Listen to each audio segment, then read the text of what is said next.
अल्हम्दुलिल्लाहि रब्बिल आलमीन वल आक़िबतु लिल मुत्तक़ीन वस्सलातु वस्सलामु अला सय्यिदिल अंबिया'i वल मुरसलीन अम्मा बाद। बाब है कान नबी सल्लल्लाहु अलैहि वसल्लम इदा लम युक़ातिल अव्वल नहारी अख़्ख़रल क़िताल हत्ता तज़ूल अश-शम्सु। नबी मुकर्रम सल्लल्लाहु अलैहि वसल्लम जब सुबह को लड़ाई शुरू ना करते तो उसे मुअख्खर कर देते ताकि सूरज ढल जाता। अन अब्दुल्लाह इब्न अबी औफ़ा रज़ियल्लाहु अन्हुमा, सैयदना अब्दुल्लाह बिन अबी औफ़ा रज़ियल्लाहु अन्हुमा से मरवी है अन्ना रसूलल्लाह सल्लल्लाहु अलैहि वसल्लम फ़ी बअद अय्यामिही अल्लती लक़िय फ़ीहा इंतज़रा हत्ता मालतिश-शम्सु। रसूलुल्लाह सल्लल्लाहु अलैहि वसल्लम ने किसी जिहाद के मौका पर जिसमें दुश्मन से मुकाबला हुआ इंतज़ार किया यहाँ तक कि आफ़ताब ढल गया। सुम्मा क़ाम फ़िन्नास, फिर आप लोगों में खड़े हुए। क़ाल, फरमाया, अय्युहन्नास, ए लोगो, ला ततमन्नौ लिक़ा अल-अदुव्वी, दुश्मन से मुकाबले की आरजू ना करो, जंग करने की आरजू ना करो कि जंग लग जाए। याद रखिए, जंगें जो होती हैं ना, जंगें जहाँ पर गलबा इस्लाम के लिए एक कोशिश होती है, वहीं पर इन जंगों के ज़रिए मुआशी तौर पर, सियासी तौर पर, इक़्तिसादी तौर पर जो जो तब्दीलियाँ रोनुमा होती हैं, आप ज़रा तारीख़ उठा के देखिए कि क्या कुछ बनता है, क्या कुछ बनता है। अल्लाह ताला मुआफ़ फ़रमाए। अगर मैं उस तारीख़ को बयान करूं जो मुसलमानों की इस हवाले से बड़ी अजीब दास्तां है, तो बस अल्लाह ताला मुआफ़ फ़रमाए। ला ततमन्नौ लिक़ा अल-अदुव्वी, दुश्मन से मुकाबले की आरजू ना करो। वसअलुल्लाह अल-आफ़िया, अल्लाह से आफ़ियत का सवाल करो। फ़इज़ा लक़ीतुमूहुम, लेकिन जब अगर मुलाकात हो जाए, दुश्मन से मुठभीड़ हो जाए, फ़स्बिरू, फिर सब्र करो, फिर मुकाबला करो डट के। वअलमू अन्नल जन्नत तहत ज़िलालिस सुयूफ़, खूब जान लो कि जन्नत तलवारों के साए तले है। सुम्मा क़ाल, फिर आप सल्लल्लाहु अलैहि वसल्लम ने ये दुआ की, अल्लाहुम्मा मुनज़िलल किताब सरीअल हिसाब। वो इस तरह की ना पूरी दुआ है, ए किताब को नाज़िल करने वाले, जल्द हिसाब लेने वाले, सारे जत्थों को, लश्करों को शिकस्त देने वाले। वहाँ पे आप सल्लल्लाहु अलैहि वसल्लम की पूरी दुआ मिलती है। तो लड़ाई के लिए आम तौर पर ज़वाल आफ्ताब का इंतज़ार इसलिए करते थे कि उस वक़्त एक बादे सबा चलती, जो इस बात की एक नेक शगुन समझा जाता था कि ये फ़तह की अलामत बन जाएगी। और एक और भी तरीका था नबी अलैहिस्सलातु वस्सलाम का कि आप रात के वक़्त में आम तौर पर जब पड़ाव डालते किसी जगह पर, तो सुबह के वक़्त होने का इंतज़ार करते। अगर उस इलाके से अज़ान की आवाज़ आ जाती तो आप हमला ना करते, और अगर अज़ान की आवाज़ ना आती तो फिर हमला कर देते। और साथ में फरमाया करते थे, फ़सा सबाहुल मुनज़रीन, कि आज ये जो डराए गए हैं इनकी सुबह बड़ी बुरी होगी। खैबर के मौका पर भी यही हुआ था ना, नबी अलैहिस्सलातु वस्सलाम ने रात के वक़्त ही वहाँ पे जाके पड़ाव डाल दिया। अगले दिन जब कला खुला और जनाब वो देखा मोहम्मद सल्लल्लाहु अलैहि वसल्लम वल जैश, मोहम्मद सल्लल्लाहु अलैहि वसल्लम तो अपने लश्कर के साथ आए बैठे हैं, तो फिर वहाँ पे मुहासरा भी रहा, फिर उसके बाद लड़ाई भी हुई। अलगरज़ ये अंदाज़ थे नबी करीम सल्लल्लाहु अलैहि वसल्लम के दुश्मन पर हमला करने के। बाबुल अजीर, मज़दूर लेकर जिहाद में जाना, किसी को उजरत देकर जिहाद में भेज देना, खुद ना जा सका किसी वजह से तो किसी को अपना नायब बना के भेज दिया। अन याल बिन उमय्या रज़ियल्लाहु अन्हु क़ाल इस्तअजरतु अजीरन, हज़रत याल बिन उमय्या रज़ियल्लाहु अन्हु बयान करते हैं कि मैंने एक आदमी को उजरत पर रखा था। फ़क़ातल रजुलन, वो एक शख्स से लड़ पड़ा। फ़अज़्ज़ा अहदुहुमा यदल आखर, उन दोनों में से एक ने दूसरे का हाथ काट खाया। फ़न्तज़अ यदहु मिन फ़ीही, उसने यूँ ज़ोर से अपना हाथ उसके मुँह से खींचा। व नज़ा सनीअतहु, तो उसके अगले दांत गिर गए। जब हाथ खींचा, आप ज़रा यहाँ पे थोड़ा सा गौर कीजिए, उसने उसका हाथ पकड़ा है और कितनी मजबूती से दांतों में लिया होगा कि जब उसने हाथ खींचा उसके दांत ही बाहर आ गए, उसके दांत ही बाहर आ गए। फ़अतन नबी सल्लल्लाहु अलैहि वसल्लम फ़अहदरहा, वो नबी अलैहिस्सलातु वस्सलाम के पास आया और आके अपना मुद्दा बयान किया, तो आपने उसके दांतों का मुआवजा नहीं दिलाया। यानी आम तौर पर अगर किसी का कोई नुकसान हो जाए तो उसकी दियत दी जाती है, जैसे उंगली टूट गई है, नाक का मसला बन गया है, दांत टूट गया है, तो इसकी कोई ना कोई दियत होती है। तो नबी अलैहिस्सलातु वस्सलाम ने फरमाया अयदफ़अु यदहु इलैका फ़तक़दमुहुमा कमा यक़दमुल फ़हलु, आपने फरमाया कि क्या वो अपना हाथ तेरे मुंह में रहने देता कि तू ऊँट की तरह उसको चबा डालता। तू जो आ गया है अपनी दियत लेने के लिए, अपना नुकसान पूरा करने के लिए, अगर वो अपना हाथ ना निकालता तो तूने तो ऊँट की तरह खा जाना था उसका। आपको पता है कि जब इंसान इंतकाम की आग में भड़कता है ना, फिर ये इंसान नहीं रहता। ये तो एक छोटी सी लड़ाई है ना, जिसमें मुंह में हाथ डाल दिया और बड़ी अच्छी तरह काट दी है।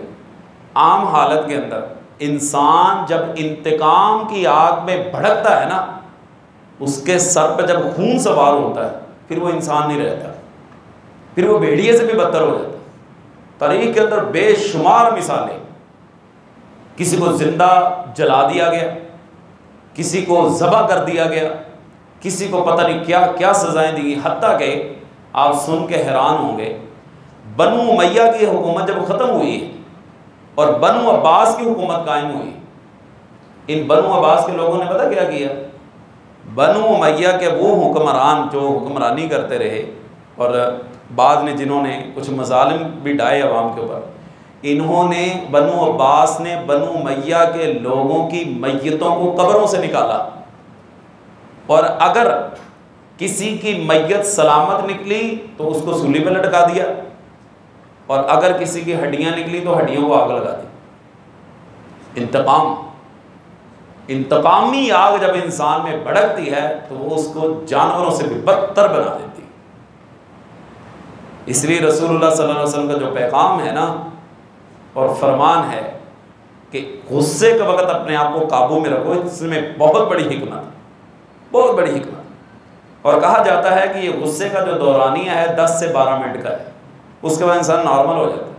इसी वजह से इंसान जब गुस्से में आके कोई कदम उठाता है, मिसाल के तौर पर उसने किसी को कत्ल कर दिया, किसी को नुकसान पहुंचा दिया, आप देखिएगा कि कुछ थोड़े से वक्त गुजरने के बाद उसको शर्मिंदगी होने लग जाती, उसको दिल के अंदर कोई खटका लग जाता कि यार ये मैंने क्या कर लिया, परेशान हो जाता, क्योंकि उस वक्त शैतान का पूरा गलबा होता है उसके ऊपर। और ये भी ऐसा खन्नास है शैतान, इंसान से गुनाह करवा के इज़ क़ाल लिल इंसान निकफुर, कर ला अल्लाह की नाफरमानी कर। फलम्मा कफर, जब वो कुफर कर लेता है, जब वो बगावत कर लेता है, तो शैतान क्या कहता है? इन्नी अखाफुल्लाह इन्नी बरी हूँ मिनका, भाई मैं तो तुझसे बरी हूँ, मैंने नहीं तुझे कहा, मुझे तो खुद अल्लाह से डर लगता है। अंदाज़ा कीजिए, खुद अपनी बरात का भी इजहार कर देता है और अपने आप को अल्लाह से डरने का वो इजहार करता है, मुझे तो अल्लाह से डर लगता है, और बंदे को मुसीबत पा के आप गाँव होंगे। इसलिए उस मौके पर अपने आप को काबू में रखना, यही असल मर्दानगी, यही असल मर्दानगी। नबी करीम सल्लल्लाहु अलैहि वसल्लम ने फरमाया ना, पहलवान वो नहीं जो किसी को ढा देता है, गिरा देता है, पहलवान वो है जो गुस्से के वक्त अपने आप को काबू में रखता है। बाहर कैफ अल्लाह ताला इस कैफियत से हम सबको महफूज फरमाए। नबी करीम सल्लल्लाहु अलैहि वसल्लम कि ये सीरत का जो है ना पहलू बड़ा नुमाया है, बड़ा नुमाया है। आप सल्लल्लाहु अलैहि वसल्लम ने अपनी ज़ात के लिए कभी किसी से इंतकाम नहीं लिया, कभी इंतकाम नहीं। आप अंदाज़ा करें, आपके चचा सैयद हमज़ा रज़ी अल्लाह तआला जो सैयद शुहदा है, इनकी नाश का मुसला करने वाली हिंद बिन उतबा, हिंद बिनते उतबा, अबू सुफियान रज़ी अल्लाह तआला की अहलिया, नबी अलैहिस्सलाम ने उसको माफ़ कर दिया। वैशी बिन हरब, जिसने हज़रत हमज़ा रज़ी अल्लाह तआला को अपने जो हबशियों का एक तरीक़ाकार था जंग के अंदर, उसने एक नेज़ा मारा था जो उनकी नाफ में लगा, आर पार हो गया, हज़रत हमज़ा शहीद हो गए। वाहशी बिन हरब ने माफ़ी मांगी, आपने उसको भी माफ़ कर दी। इंतकाम नहीं ली। बस आप फरमाया करते थे मेरे सामने ना आना, मुझे अपना चचा याद आ जाते हैं। मक्का वालों ने क्या कुछ नहीं किया आप सल्लल्लाहु अलैहि वसल्लम के साथ, इससे बड़ी मिसाल और क्या हो सकती है। जब मक्का फतह हुआ, नबी अलैहि फरमाया बताओ आज मैं तुम्हारे साथ क्या सलूक करने वाला हूँ। कहने लगे हमें रजुलन सालिह, नेक आदमी से नेक काम की ही तवक्को है, अच्छे आदमी से अच्छे काम की तवक्को। आपने फरमाया ठीक है जाओ, मैंने तुम सबको माफ़ किया। ये कोई छोटी सी बात है, ये कुछ छोटा सा पहलू नहीं है। इसके ऊपर अगर बैठकर गौर किया जाए तो इसकी बहुत ज़्यादा गहराई है। और हम अपनी अना की लड़ाई में ऐसा गुम हो जाते हैं, हम कहते हैं मैं मर जाऊँ मेरी मंजिलों हाथों ही न लगे, मेरे जनाजे में कोई शामिल ना हो। हम तो इतने आग के भरे पड़े हैं, इंतकाम के भरे पड़े हैं, अल्लाह ताला हमें मुआफ़ फरमाए। हम कलमा नबी अलैहिस्सलातु वस्सलाम का पढ़ते हैं, लेकिन आपकी तालीमात पर अमल करने के लिए किसी का हम हवाला भी दे देना ना मानने के लिए तैयार। मुझे याद है एक मर्तबा, मेरी इतनी कोई उम्र तो नहीं, लेकिन ये अल्लाह ताला इल्म के ज़रिए बस औक़ात कोई सआदत दे देता है। एक फैमिली ने मुझे बुलाया, कहने लगे जी हमारे फ़लाँ रिश्तेदार जो है ना वो नाराज़ हैं। आपको पता है शादी ब्याह के मौका पर जहाँ पे शादी मनानी पड़ती ना, वहाँ पे कोई एक आधा रिश्तेदार भी मनाना पड़ता है। ऐसे मौक़ों पर कोई ना कोई एक आधा नाराज़ होता है, उसको मनाएं तो वो शादी में आता है वरना नहीं आता। अच्छा वो चले गए कि जी आप कोई कुरान और हदीस से दलील दीजिएगा ताकि इनका दिल नरम हो जाए। वो पहले रिश्तेदार आपस में बैठे बातें करते रहे, इसने मुझे ये किया, उसने मुझे वो किया, जिस तरह पुराने मुर्दे हम वो खेड़ते हैं कब्रों में से। मैंने उनसे कहा कि बुजुर्गों बात ये है, 100 गज लंबा रस्सा थे सिरे दे गढ़, 100 बातों की एक बात। नबी करीम सल्लल्लाहु अलैहि वसल्लम की सीरत तैयबा का हवाला दिया। आपने 13 साल मक्का में गुजारे, मक्का में गुजारने के बाद मदीना तैयबा चले गए।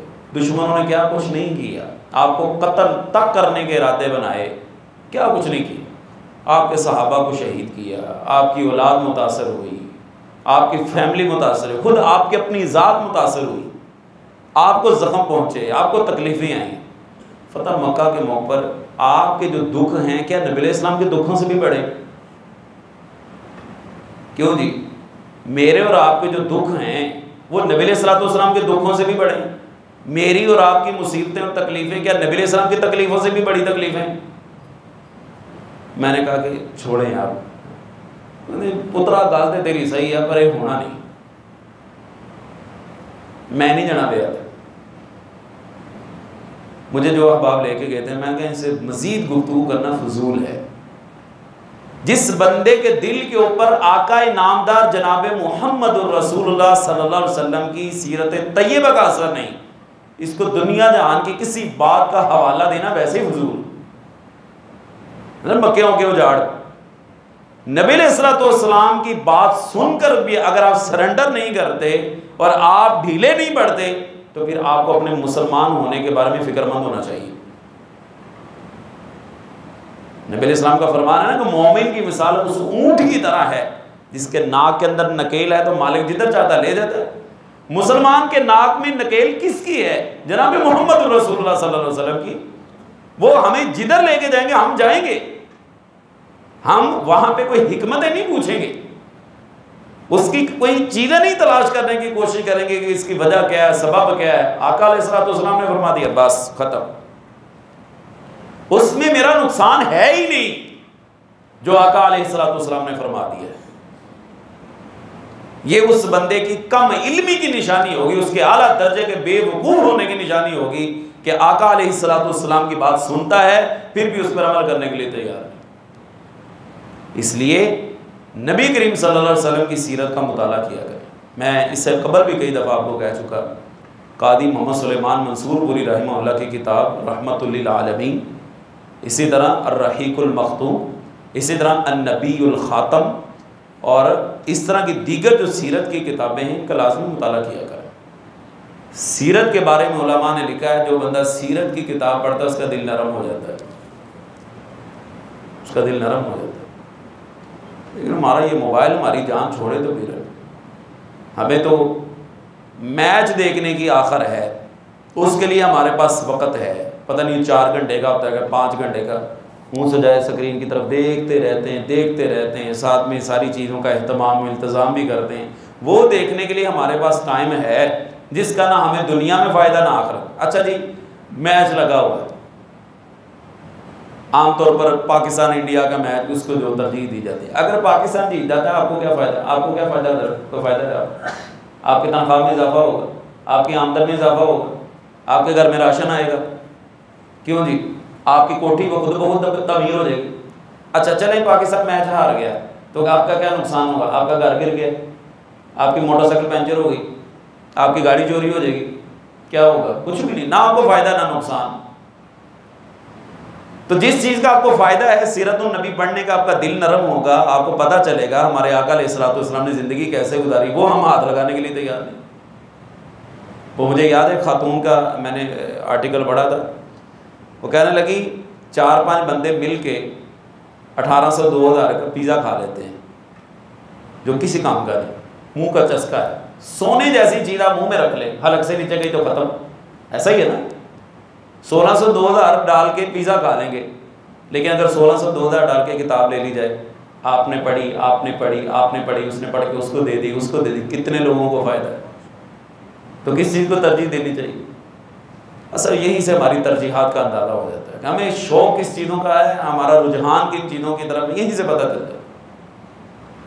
कहा जाता है कि यूरोप के अंदर बच्चों का ना टूर लेके जाते हैं सालाना, और जिस जगह टूर लेके जाते हैं वहाँ ग्राउंड भी बनी है, वहाँ पे लाइब्रेरी भी बनी है, वहाँ पे मुख्तलिफ़ किस्म की चीज़ें, एक्टिविटीज़ उन्होंने रखी हुई। ये बच्चों का टूर लेके जाते हैं और वहाँ जाके बच्चों को छोड़ देते हैं। जिस बच्चे का जो रुझान है वो उस तरफ भाग जाता है। जिसको खेलने का शौक़ है वो स्पोर्ट्स की चीज़ें पकड़ लेता है, जिसको पढ़ने का शौक़ है वो लाइब्रेरी में चला जाता है, जिसको कंप्यूटर इस्तेमाल करने का शौक़ है वो उधर चला जाता है। अब इससे वो बच्चों के रुझानात का अंदाज़ा लगाते हैं कि इस बच्चे की तरजीहात क्या है। अब जिसको जो शौक़ है वो अंदाज़ा करते हैं, उन बच्चों की एक फ़हरिस्त तैयार करते हैं और उसके मुताबिक उसके ऊपर स्ट्रगल करते हैं, मेहनत करते हैं। वो बच्चा अपने मैदान का शाहसवार है। मादरत के साथ यहाँ पे एक और बात अर्ज़ करूँ, मुझ समेत हर बंदे को ये शौक़ है मेरा बेटा हाफ़िज़ कुरान बन जाए, बहुत अच्छी बात है। लेकिन अगर आपका बच्चा हिफ़्ज़ में चल नहीं रहा ना, उसके ऊपर ज़्यादती ना करें, उसको हटा लें, उसके ऊपर ज़बरदस्ती ना करें। आपके बच्चे को शौक़ है IT का काम सीखने का, आप उसको डाल रहे हैं किसी और मैदान के अंदर, वो ना इधर का रहेगा ना उधर का रहेगा। एक बच्चा दीन पढ़ना चाहता है, आप कहते हैं नहीं मौलवी नहीं पढ़ना, तो इधरले पासे चल जाओ, ना वो उधर का रहेगा ना उधर का रहेगा। हमारे पंजाबी में कहते हैं शौक़ दा मुल कोई नहीं। जिस काम का बच्चे को शौक़ है उसके लिए उस राह के अंदर उसको हमवार करना चाहिए, सहूलतें पैदा करना चाहिए ताकि वो बच्चा अपने मैदान का पूरा कारीगर बन जाए। लेकिन हमारे यहाँ इस चीज़ का ख्याल ही नहीं रखा जाता। अक्सर देखा गया है माँ बाप को शौक़ है हिफ़्ज़ करवाने का, बच्चा कहता मुझे शौक़ ही नहीं है, डंडा लेके जनाब उसके पीछे चढ़े हैं, तेन इंज कर देना, ये कर देना, नतीजा वो हाफ़िज़ बन जाता है लेकिन अल्लाह ही हाफ़िज़ बन जाता है, सही मानों में हाफ़िज़ नहीं बनता। बाहर कैफ अर्ज़ यहाँ पे ये थी कि उजरत के ऊपर क्या किसी मज़दूर को ले जाया जा सकता है? तो बिल्कुल ले जाया जा सकता है। इसे अगली हदीस भी इसी सिलसिले की है, वो इंशाल्लाह कल की मजलिस में ज़िक्र करेंगे। आज के लिए इतना ही काफ़ी। व आखिर दावाना अल्हम्दुलिल्लाह।